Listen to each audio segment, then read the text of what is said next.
Well. It's Chelsea 3, Wolverhampton Wanderers 0.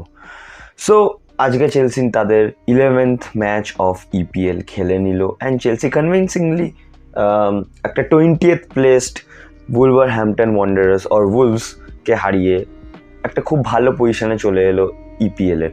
যদিও কালকে বর্নমাথের ম্যাচ আছে, City Liverpool will play against each other, so টেবিলটা খুব শিগগিরই চেঞ্জ হবে। Nothing to be excited or বেশি ভাবনা চিন্তা করার কোনো জায়গা নেই এখানে চেলসি ফ্যান্সদের জন্য। But today was A convincing victory against a struggling Wolves. So খেলার ফার্স্ট হাফে যদি আমি আসি না, আমার ফার্স্ট হাফটা দেখে না বারবার মনে হচ্ছিল চেলসি কোথাও না কোথাও একটু ওভার প্লে করছিল, যেখানে একটা শ্যুট করে দিতে পারতো বা ফ্র্যাকশন অফ সেকেন্ডস আগে যদি একটা ক্রস তুলতে পারতো বা কয়েকটা ভালো থ্রু বাড়াতেই পারতো, বাট সেইগুলো বাড়াচ্ছিল না, বল হোল্ড বেশি করছিল। ঠিক আছে, ওইগুলো মানা যায় from an inexperience side like Chelsea, যেখানে ম্যাক্সিমাম প্লেয়ার্সরাই নিজেদের 4th 5th বা 2nd 3rd বা হয়তো অনেকেই এমন আছে যারা নিজেদের ফার্স্ট ইপিএল সিজন খেলছে। তো এরকম একটা স্কোয়াডের থেকে এইগুলো খুবই এক্সপেক্টেবল, নাথিং টু ওয়ারি অ্যাবাউট। যদিও বা কয়েকটা প্রবলেমস এখনও আছে, বাট অনেস্টলি স্পিকিং না, যে প্রবলেমসগুলো চেলসি এখন ফেস করছে, যেমন কাউন্টার অ্যাটাকে ডিফেন্স করতে পারছে না, ডিফেন্সিভ পেয়ারটা ভালো নেই, লং বল, ডেড বল, ক্রসেস, সেট পিস থেকে চেলসির ডিফেন্স ইজ ভেরি ব্যাড। ওইগুলোকে আমার মনে হয় চেলসির যে প্রবলেমসগুলো এখন আছে, আমার মনে হয় ওগুলো আন্ডার কন্ট্রোল, যেগুলো ঠিক করা যেতে পারে না, ঠিক করা যাবে। আরেকটা খুব ইন্টারেস্টিং জিনিস, একটা খুব ভালো জিনিস, সেটা হচ্ছে চেলসি অ্যাজ অফ নাও এখনও ম্যাচ ডে 11 শেষ হয়নি, অনেক টিমসের খেলা বাকি আছে, অনেক বড় বড় টিমসের খেলা বাকি আছে। তাও চেলসির ম্যাচটা শেষ হওয়ার পরে Chelsea is the highest goal scoring team in EPL right now. So it's a very good sign from a side, inexperienced side like Chelsea. এটা থেকে বোঝা যাচ্ছে যে চেলসির অ্যাটাক খুব ভালো করে ক্লিক করছে। অনেস্টলি চেলসির অ্যাটাক খুব ভালো করে ক্লিক করছে without our main player Cole Palmer. Just imagine যে কোল পালমার যদি এই টিমে ইন্টিগ্রেট হয়, তাহলে এই টিমটার অ্যাটাকটা আরও কতটা এনহ্যান্স হয়ে যাবে, কতটা ভালো হয়ে যাবে। So Chelsea is doing good. Honestly, I am very happy with the attack, but with the defense, not so sure about it. Chalobah was good, and যখন আমরা এই সিজনে ফোফানার পাশে চালোবাকে খেলতে দেখেছি, Chalobah has played a decent game. Fofana was very good. Gusto scored his first ever Chelsea goal, and Cucurella was very good. The backline was good. Honestly, the backline's performance was very good. টোসিনকে আজকে start করেননি because obviously Tosin is not playing well. I hope যে ও আগের সিজনে যেমনি ভালো performance চেলসির হয়ে দিয়েছিল যেন ওটা দিতে পারে। গার্নাচো স্টার্টটা এক্সপেকটেশনসের থেকে অনেক বেশি ভালো হচ্ছে চেলসি জার্সিতে। আজকে তো ভাই দারুণ খেলেছে, 2টো অ্যাসিস্ট পেয়েছে, ভালো চান্সেস ক্রিয়েট করেছে। লেফট হ্যান্ড সাইডে তার উলভসের যে রাইট ব্যাক ছিল তাকে অনেক ডিস্টার্ব করেছে। বাট আগেন যে কথাটা আমি বলছিলাম যে স্ট্রাগলিং উলভস, যে এখন কারেন্টলি যারা এখন একদম লাস্ট পজিশনে আছে, একটাও ম্যাচ জিততে পারেনি সিজনে, তো ইট ওয়াজ বাউন্ড টু হ্যাপেন যে চেলসির মতন একটা টিম এরকম একটা স্ট্রাগলিং উলভসকে হারাবে। সো আমি খুব একটা বেশি এক্সাইটেড বা obviously I am happy, but আমি এক্সাইটেড না খুব একটা বেশি, বা হয়তো আমি খুব এক্সট্রা কিছু ভাবছি না, ভালো কিছু ভাবছি না, বিকজ এরকম ম্যাচেস না জিতলে আর কিছু বলার থাকবে না।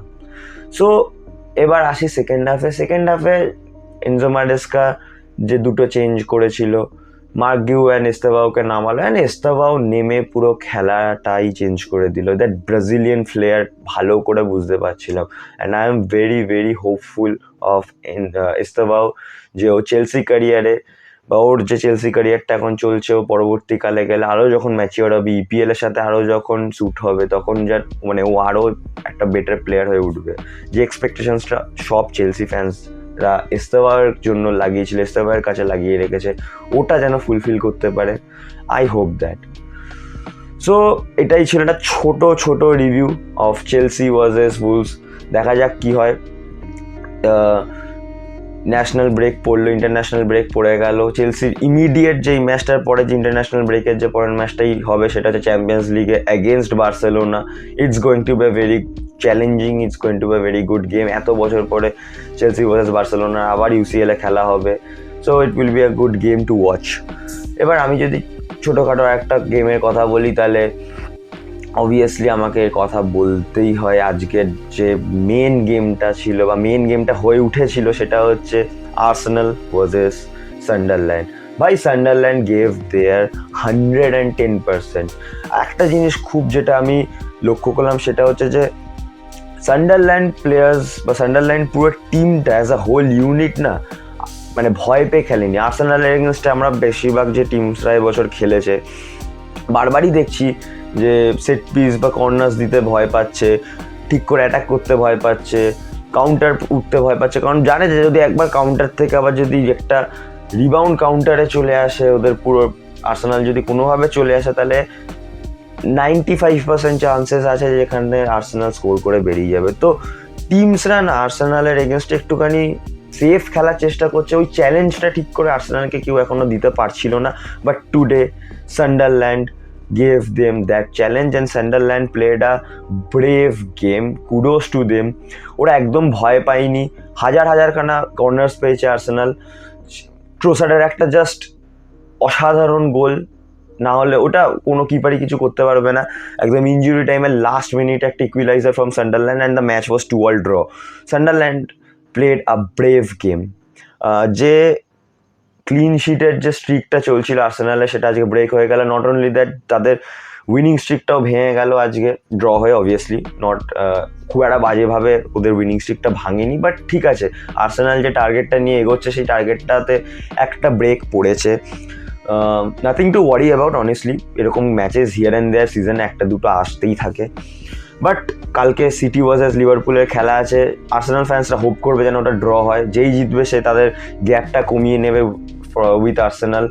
তো আর্সেনালের কাছে আরও বেশি টাইটেল কন্টেন্ডার্সদের জন্য চ্যালেঞ্জ এসে গেছে। আর আরেকটা যদি খেলা নিয়ে কথা বলি তাহলে obviously it was Spurs and United. It was the main game of today.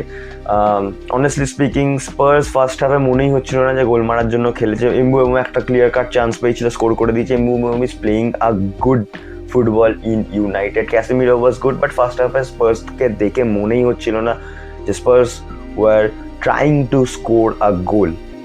মানে পুরো চেলসির ম্যাচটা যেটা খেলেছিল ওরা, যেখানে দেখে মনেই হচ্ছিল না যে চেলসিকে ওরা কোনোভাবে হার্ট করতে পারবে, কোনোভাবে গোল করতে পারবে, মনেই হচ্ছিল না মিডফিল্ড বলে কিছু ছিলই না। ঠিক সেম খেলাটাই স্পার্স ফার্স্ট হাফে ইউনাইটেড এগেনস্টে খেলেছিল।